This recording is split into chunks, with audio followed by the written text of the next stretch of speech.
सिंधिया साहेबांना पुढच्या कार्यक्रमासाठी जायचंय।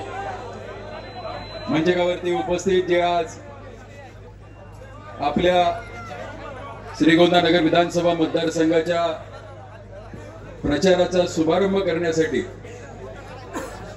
उपस्थित असणारे केंद्रीय मंत्री आदरणीय ज्योतिरादित्यजी सिंधिया साहेब, मंचकावरती उपस्थित आमचं तुमचं सर्वांचं प्रेरणास्थान, ज्यांच्यावरती गेले 45-50 वर्ष या मतदारसंघाने भरभरून असं प्रेम केलं, असे आदरणीय आणि सगळ्यात महत्वाचं लोकप्रिय आमदार आदरणीय बबनदादा पाचपुते, मंचकावरती उपस्थित आमच्या माता ज्यांनी आताच आपलं मनोगत व्यक्त केलं, उपस्थित सर्व मान्यवर, महायुतीचे सर्व घटक पक्षाचे सर्व पदाधिकारी, भारतीय जनता पार्टीचे सर्वच, म्हणजे बरेचदा म्हणलं जातं नवे जुने तसे काही न ठेवता म्हणजे जुनेही उपस्थित आणि हे दाखवण्यासाठी खरं तर आज खासदार पुत्रे या ठिकाणी उपस्थित आहेत, असे सर्व भारतीय जनता पार्टीचे पदाधिकारी।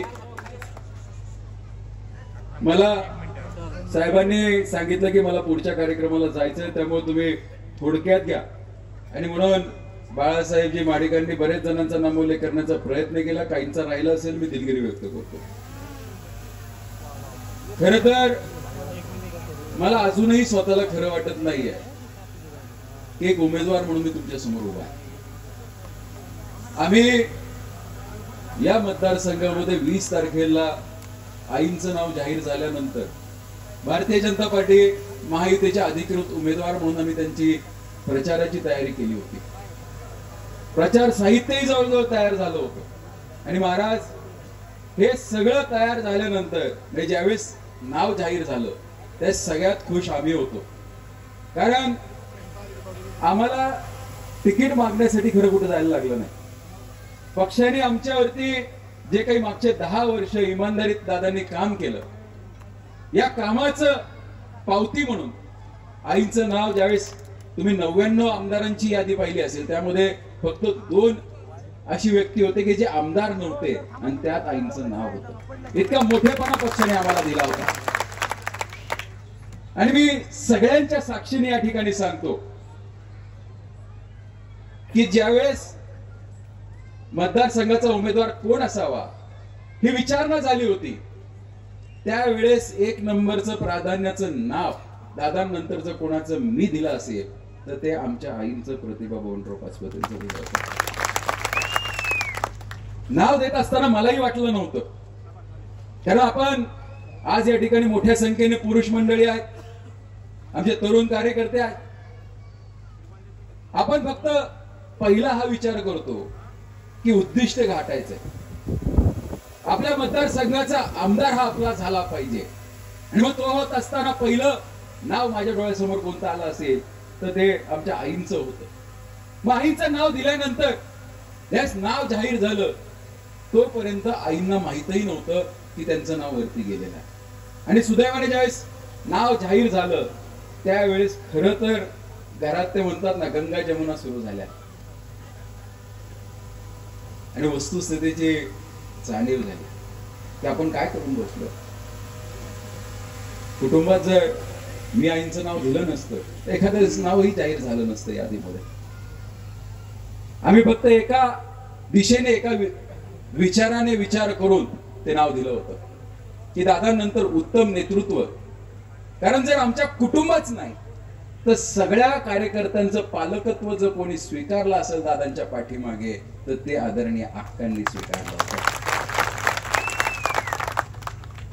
मधला काळ आमच्या कुटुंबासाठी खूप अडचणीचा होता, काय झालं हे सांगायची गरज नाही, कारण असं म्हणतात की मोठ्याचं सुखही लपून राहत नाही, दुःखही लपून राहत नाही, आणि मतदारसंघाचे लोकप्रतिनिधी आमदार म्हणल्यावर काही लपून राहणार आहे काय, कारण मोठ्याच्या घरात डोकवणाऱ्यांची संख्या खूप मोठी असते, आणि त्याची चर्चाही करणाऱ्यांची संख्या खूप मोठी असते। जे घडलंय त्याचीही चर्चा होते, आणि जे घडलं नाही त्याचीही चर्चा होते। काल्पनिक चर्चाही करणाऱ्यांची संख्या खूप मोठी असते, आणि ही चर्चा होत असताना अनेक जण अनेक पद्धतीने चर्चा करत असतात, पण आई जशा म्हणाल्या आम्ही वारकरी संप्रदायात आलो, त्यामुळे कुठं व्यक्त व्हायचं कुठे नाही हे आम्ही शिकलेलो आहोत. आणि अडचणीचा काळ कसाही झाला असला तरी सुद्धा या अडचणीच्या काळामध्ये आमच्या वाटण्या झाल्या, नवीन घरात राहायला गेलो. पहिल्या दिवशी ज्यावेळेस घरात राहायला गेलो ना, त्यावेळेस मला आणि प्रतापला दादांनी बोलून घेतलं आणि बोलून येऊन सांगितलं, आई साक्षीदार होत्या, की तुम्हाला काय करायचं ते करा, पण माझ्या आईने जी प्रथा पाडलेली आहे ती तुमच्या आईची आणि माझी इच्छा आहे. ते दोघं बाजूला बसले होते. ती प्रथा खंडित होता कामा नये. घरी येणारा कोणताही व्यक्ती असू द्या, मग तो आपला असेल, बाहेरचा असेल, लांबचा असेल, कोणताही जाती भेद त्यामध्ये होता कामा नये.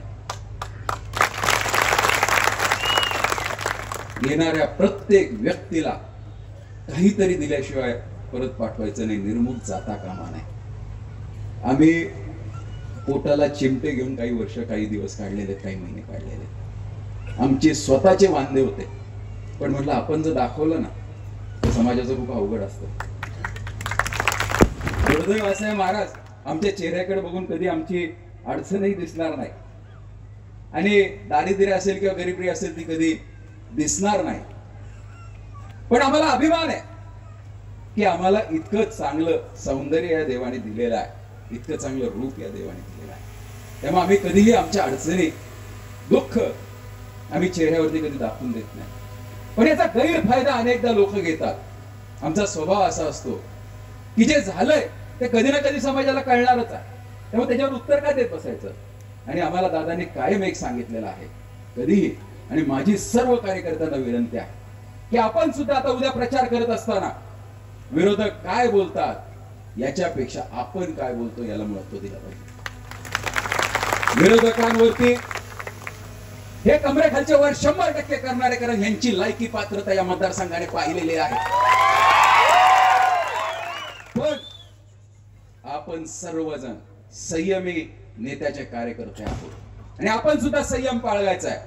आपण कोणावरती चर शब्दाने चुकीचं वाक्य, चुकीचा शब्द काढायचा नाही. दादांनी कायम एक शिकवलेलं आहे की आपल्याला आपले मोठं करायचं असेल, मोठं व्हायचं असेल तर दुसऱ्याची लाईन पुसण्याच्या भानगडीत पडायचं नाही. स्वतःची लाईन ही इतकी मोठी काढायची की दुसऱ्याला काहीही त्या ठिकाणी करता येणार नाही. मागच्या 2.5 वर्षामध्ये ज्या वेळेस आपलं सरकार आल्यानंतर महायुतीच्या काळामध्ये सर्वात जास्त निधी जर कुठे आला असेल त्याला खरं तर विशेष आभार आदरणीय दादांनी तर काम करत गेले. त्यांना मुख्यमंत्री असतील, उपमुख्यमंत्री असतील, आता जे भाषण करून गेले असे आपल्या जिल्ह्याचे पालकमंत्री असतील, यांनी कायम दादांना मदत केली आहे. आणि ज्या ज्या वेळेस शक्य होईल मी फक्त एकच काम केलं, म्हणजे जुनी म्हण आहे की गाढव कष्ट किंवा ढोर कष्ट करण्यापेक्षा थोडस डोकं लावलं पाहिजे. जर आपला आमदार, या मतदारसंघाचा आमदार जर महाराष्ट्रातला विधान भवनातला सगळ्यात ज्येष्ठ आमदार असेल आणि त्याच्या शब्दाला जर 100% किंमत असेल, त्याच्या पत्राला जर किंमत असेल, तर मी फक्त एकच काम करायचो. कारण दादांनी मला सांगितलेलं एक वाक्य मी आयुष्यात कधी विसरलो नाही, मागताना दारिद्र्य ठेवायचं नाही. जर आपल्याला मागायची वेळ येत असेल, जर आपल्याला आपला पदर झोळी पुढे करायची वेळ येत असेल, तर मागताना पुढे मागे बघायचंच नाही. तुम्ही मागणारच आहे ना, मग 1 मागता काय, 10 मागता काय, 100 काय मागता, मागत चला. त्यामुळे मागायची संधी मिळाली ना, दारिद्र्य नाही ठेवायचं. आणि आम्ही ते करत चाललो. आणि महाराज, आमचा मतदारसंघ हा जिल्ह्यातच नाही तर सांगायला अभिमान वाटतो की राज्यात निधीच्या बाबतीमध्ये 1 नंबरचा मतदारसंघ राहिलेला आहे. माझी तुम्हा सगळ्यांना एक विनंती आहे, वेळ खूप कमी आहे आणि या कमी वेळामध्ये आपल्याला महाराजांचं मनोगत ऐकायचं आहे. मी तुमच्या प्रत्येक जणापर्यंत येणार आहे, प्रत्येक गावाला भेट देण्याचा प्रयत्न करणार आहे. अवघे म्हणजे उमेदवारी जाहीर झाल्यापासून मला अवघे 16 दिवस मिळतात. म्हणजे जर तुम्ही सगळ्यांनी ठरवलं, सगळ्या युवकांनी जर पळायचं ठरवलं, सगळ्या ज्येष्ठांनी जर मार्गदर्शन करायचं ठरवलं आणि सगळ्या मातांनी जर आशीर्वाद द्यायचं ठरवलं, तर मला खात्री आहे मला खात्री आहे की उद्याचा आमदार हा तुमचाच सुपुत्र विक्रम पाचपुते झाल्याशिवाय राहणार नाही. करायचंय का आमदार मला?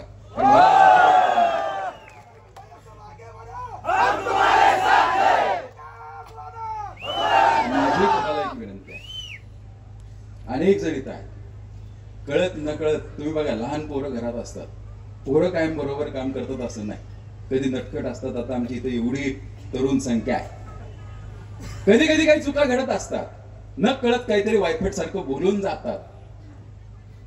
एखादं पोरग वायफट बोललं घरातलं, आपण काय करतो? दाटतो ना. एखादे कानाशिलक कानाखाली ठेवून देतो ठणकन, का घराबाहेर काढतो, टाकलून देतो. काय करतो? शहाणं करतो ना त्याला. तुम्ही सर्वजण या ठिकाणी ज्येष्ठ आहात, माझी तुम्हाला सगळ्यांना कळकळीची विनंती आहे. मधल्या काळात माझ्याकडनं, प्रतापकडनं काही घडलं असेल, काही चुकलं असेल, कारण न कळत अनुभव नव्हता, आणि अनुभव नसल्यामुळे कधीतरी काहीतरी एखादी घटना, एखादी चूक, एखादा शब्द तोंडातून निघून गेला असेल, तर आपण वडिलांसारखं, आजोबांसारखं, आजीसारखं, आईसारखं, भावासारखं, एका मित्रासारखं आमच्या चुका फक्त पुढचे 13 दिवस पदरामध्ये घ्या. फक्त 13 दिवस. आणि 13 दिवस पदरात घेऊन उद्याच्या 20 तारखेला भरभरून तुम्ही आशीर्वाद द्या. कारण आईंनी व्यक्त केलं, अनेक ठिकाणी म्हणतात की नामुष्की झाली, असं झालं नाही. माझी दशा अशी झालेली आहे, जसा माणूस अडकीत सापडतो ना, की पुढे आड मागे वेळ, अशी अवस्था माझी झालेली आहे. त्यामुळे मला तुम्हाला सगळ्यांना एक विनंती करायची आहे की आता परिस्थिती अशी होणार आहे, 23 तारखेला म्हणजे उद्या 20 तारखेला तुमचं, आमचं, सगळ्यांचं भवितव्य हे मतपेटीमध्ये बंद झालेलं असणार आहे. 23 तारखेला निकाल लागणार आहे. निकाल कोणाचा लागणार आहे? निकाल बबनदादांचा लागणार आहे. परीक्षेला बसलाय कोण? विक्रम पाचपुते. आणि उत्तर पत्रिका सोडवायची आहे कोणाला? सर्व जनतेला, सर्व कार्यकर्त्यांना. माझी तुम्हा सर्व कार्यकर्त्यांना एक हाड जोडून कळकळीची विनंती आहे की उद्याचा काळ हा खूप भीषण असणार आहे. हे समोर जे 16 पैकी आपण एक आहोत, 15 उमेदवार आहेत. हे सगळे 15 उमेदवार हळूहळू एक एक करून सगळे एका उमेदवाराला पाठिंबा देणार आहे. लढत ती एकच राहणार आहे. त्यामुळे गाफील राहून चालणार नाही. इतिहास सांगतो की ज्यावेळेस दुरंगीपेक्षा तिरंगी चौरंगी लढत होते, ही पाचपुतेंच्या पथ्यावर पडते. माझी सर्व कार्यकर्त्यांना विनंती आहे, कारण साहेबांना मनोगत व्यक्त करायचंय, मी त्यांना पुढे चॉपरने जायचंय. माझी सर्व कार्यकर्त्यांना विनंती आहे, जे काही मनोगत व्यक्त करायचं मी प्रत्येक गावामध्ये येऊन आपल्यापर्यंत बोलायचा प्रयत्न करेल. आई प्रत्येक गावामध्ये येऊन आपल्यापर्यंत बोलायचा प्रयत्न करतील. पुढचे 13 दिवस हे तुमच्या, आमच्या दृष्टिकोनातून खूप महत्वाचे असतील. एकदा जोरदार आपण घोषणा देऊयात. एकच वादा. मागचे काय म्हणजे आलेत ना सगळे कार्यकर्ते, थकलेले कार्यकर्ते, रॅलीतले सगळे माग आहेत. एकदा जोरदार हात वर करून एकच वादा, एकच वादा. माझी सर्वांना एक कळकळीची विनंती आहे, दादांच्या साक्षीने मी तुम्हाला या ठिकाणी ग्वाही देतो. एक संधी फक्त तुम्ही मला द्या. तुमचं प्रत्येकाचं एक मत तुम्ही मला द्या. जे काही शक्य होईल ते शक्य करा. एक फक्त संधी मी तुम्हाला मागतो.